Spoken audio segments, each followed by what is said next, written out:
Today, we're going to talk about one of the most incredible figures in Japanese history, Tokugawa Ieyasu. This is the man who founded a dynasty, a shogunate, that would go on to rule Japan for more than 2.5 centuries.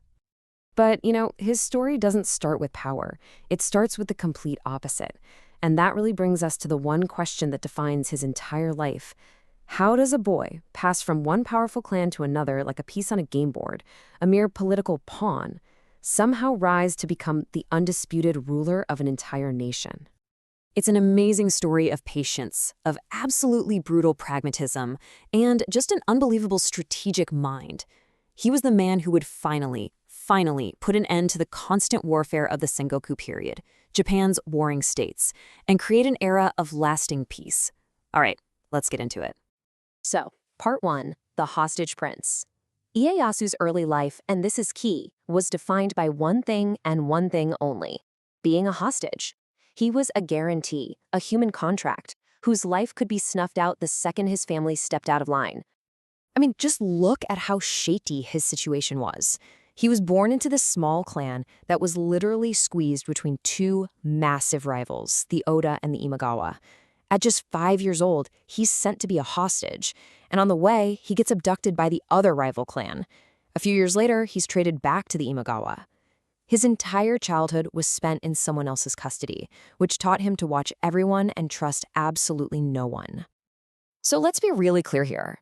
This was not a prince getting a fancy education in some foreign court. No, this was a high-stakes pawn whose life was constantly on the chopping block. One wrong move by his father, one tiny shift in the political winds, and poof, he would have been executed without a second thought. Survival was his first lesson, and from that, he mastered the hostage's greatest advantage: patience. Because when you have zero power, you learn how to wait. And as he grew up, Ieyasu proved he'd learned those lessons incredibly well. He was about to transform himself from a pawn into a player, a true master of the long game. Now, to really get Ieyasu, you have to see him next to the other two great unifiers of his era. First, you had Oda Nobunaga, the brilliant, brutal, fierce conqueror. Then, his successor, Toyotomi Hideyoshi, a peasant who rose up to become a master negotiator and ruler. And then you had Ieyasu, the patient strategist, who, get this, served both of them, building his strength and just waiting for his moment.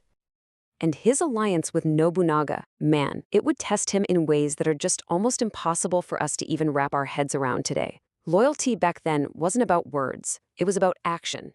And those actions were often ruthless and absolute. So in 1579, Nobunaga came to suspect that Ieyasu's own wife and his eldest son were plotting against him. Now, whether those accusations were even true is something historians still debate, but in the end, it didn't matter. To prove his loyalty and to save his entire clan, Ieyasu made a horrifying choice. He had his wife executed, and then he ordered his own son and heir to take his own life. This exact same long-term thinking was crucial after Nobunaga was assassinated. Ieyasu quickly allied himself with the new top dog, Hideyoshi. But Hideyoshi was wary of Ieyasu's growing power, so he promoted him, sending him to the remote Kanto plains. It was basically a strategic exile. But Ieyasu turned that exile into a golden opportunity, building his new capital in a small, swampy fishing village, a little place called Edo. Well, when Hideyoshi finally died in 1598, Japan was right back on the brink of civil war. And this was the moment Ieyasu had been preparing for his entire life. Okay, let's get to the climax, the Battle of Sekigahara. As you can see here, Ieyasu's eastern army was massively outnumbered by the western army, which was loyal to the Toyotomi clan. On paper, this looks like an impossible fight, a slaughter. So, how in the world did he do it? How do you win a battle when you're outnumbered by nearly 50,000 men? Well, the answer wasn't going to be found just on the battlefield. The truth is, Ieyasu won the battle before the first sword was even drawn. He spent months in secret negotiations playing on the rivalries inside the Western Army. He promised land, titles, power, you name it, to key enemy commanders if they would just switch sides at the critical moment. And they did. On the day of the battle, right in the thick of it, entire divisions of the enemy army suddenly turned on their own allies, handing Ieyasu a complete and total victory. Incredible. So, victory at Sekigahara made Ieyasu the most powerful man in Japan. But now came the hard part, turning that military power into a lasting institution. 3 years later, he got the ultimate prize. The emperor himself appointed him Shogun, the supreme military dictator of all Japan. This was it, the formal beginning of the Tokugawa era. But one last threat remained. Hideyoshi's young son Hideyori, who was holed up in the nearly impregnable Osaka castle. So Ieyasu laid siege to the castle, then agreed to a truce. But as a condition of that truce, he got them to agree to fill in the castle's defensive moats. A few months later, he broke the truce and attacked the now defenseless fortress, wiping out the Toyotomi clan forever. It was ruthless, it was efficient, and it was final. So what was the ultimate result of this life of patience, strategy, and, let's face it, brutality? What did Ieyasu actually build? This. He built this.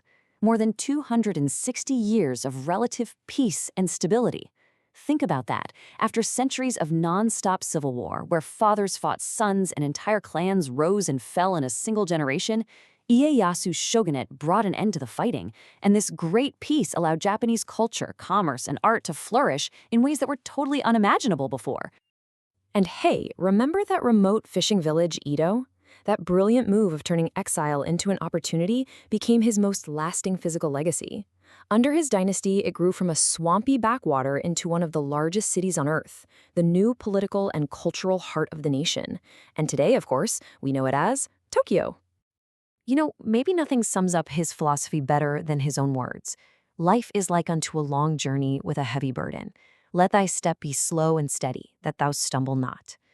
This wasn't just a clever saying for him, it was the survival manual he wrote for himself as a boy hostage. His whole life was one long journey with a heavy burden, and every single step was slow, steady, and deliberate. And he almost never stumbled.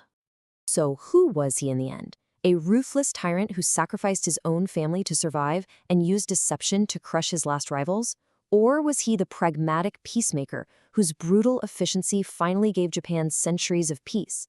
The answer, just like the man himself, is incredibly complex, and that is a legacy that is absolutely worth understanding.